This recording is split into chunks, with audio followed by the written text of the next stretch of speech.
সারা দেশের মতো কোটা বিরোধী যে আন্দোলনকারীরা অর্থাৎ শিক্ষার্থীরা যারা রয়েছে তারাও কিন্তু ঠাকুরগাঁয়ে আন্দোলনে নেমেছে তাদের যে দাবি সেই দাবিগুলো নিয়ে। আমরা আজ সকাল থেকে দেখেছি যে ঠাকুরগাঁয়ের পুলিশের যে সদস্যরা রয়েছে, অন্যান্য আইন শৃঙ্খলা বাহিনীর যে সদস্যরা রয়েছে, তারা কিন্তু তাদের মতো করে তারা বিভিন্ন পয়েন্টে অবস্থান নিয়েছে, কোনো রকম যেন বিশৃঙ্খলা সৃষ্টি না হয় সেই কারণে তারা দায়িত্ব পালন করছেন। এবং পাশাপাশি এটিও আমরা লক্ষ্য করছি যে কোটা বিরোধী এবং সংস্কারের জন্য যে দাবি তুলেছেন শিক্ষার্থীরা, তারা কিন্তু কিছুক্ষণ আগে অর্থাৎ ঠাকুরগাঁও সরকারি বালক উচ্চ বিদ্যালয়ের মাঠ থেকে একটি বিক্ষোভ মিছিল নিয়ে তারা এরই মধ্যে রওনা দিয়েছেন শহরের চৌরাস্তার দিকে। সকাল থেকে কোটা সংস্কার করার জন্য যে ছাত্ররা একভূত হয়েছে, তারা কিন্তু ঠাকুরগাঁও জেলা স্কুল বড় মাঠ থেকে শুরু করে ঠাকুরগাঁও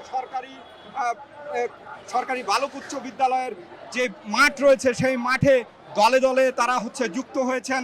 পরবর্তী সময়ে তারা এসে সেই আন্দোলনের যে কথাগুলো সেই দাবিগুলো তুলে ধরে তারা শহরের চৌরাস্তার দিকে একটি বিক্ষোভ মিছিল নিয়ে প্রবেশ করার চেষ্টা করছেন।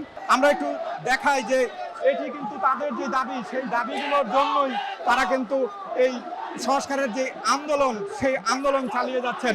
তাদের সাথে আমরা কথা বলেছিলাম, তারা যে বিষয়টি বলেছেন যে তারা বলছেন কোনো রকম দাবি বাস্তবায়ন না হওয়া পর্যন্ত তারা কিন্তু রাজপথ ছাড়বেন না। আমরা একটু দেখছি যে শহরের চৌরাস্তার দিকে এই বিক্ষোভ মিছিলটি যাচ্ছে এবং হাজারো শিক্ষার্থী এই আন্দোলনে যুক্ত হয়েছেন এমনটি কিন্তু আমরা লক্ষ্য করছি।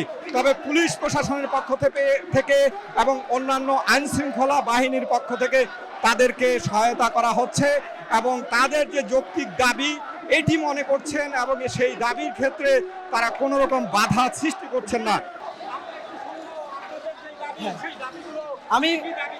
আমি মাননীয় প্রধানমন্ত্রী দেশনেত্রী শেখ হাসিনার কাছে বিনীত অনুরোধ জানাই, আমাদের ছাত্রদের স্বচ্ছ দাবি, আমাদের ছাত্রদের একটা সাধারণ দাবি, আমাদের এই বৈষম্য কখনোই মেনে নিতে পারা যায় না। যেখানে একজন মেধাবী ছাত্র কোণঠাসা হয়ে যাচ্ছে, সেখানে একটি দেশ অন্ধকারে কলুষিত হবে। তাই বলতেছি, স্টপ জেনোসাইড।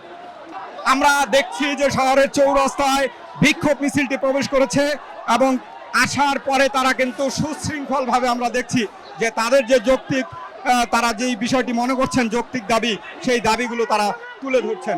আমরা একটু যদি পেছন দিকে দেখাই, শহরের চৌরাস্তার পুরো একদম পুলিশ এবং আইন শৃঙ্খলা বাহিনীর যে সদস্যরা রয়েছে তারা কিন্তু পুরো শহর ঘিরে রেখেছেন এবং সাথে আমরা দেখছি যে নির্বাহী ম্যাজিস্ট্রেট রয়েছেন, পাশাপাশি পুলিশের অতিরিক্ত পুলিশ মোতায়েন করা হয়েছে যেন কোনো রকম বিশৃঙ্খলা সৃষ্টি না হয় সেই লক্ষ্যেই।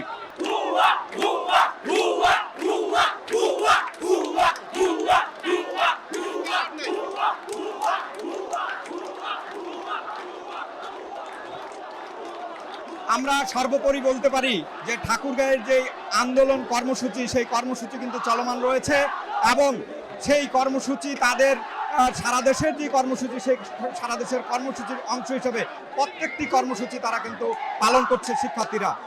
তাদের দাবি যে এই দাবিগুলো আদায় না হওয়া পর্যন্ত, কোটা সংস্কার না হওয়া পর্যন্ত তারা কিন্তু এই দাবি চালিয়ে যাবে। তো এই ছিল আমার কাছ থেকে এখন পর্যন্ত সবশেষ।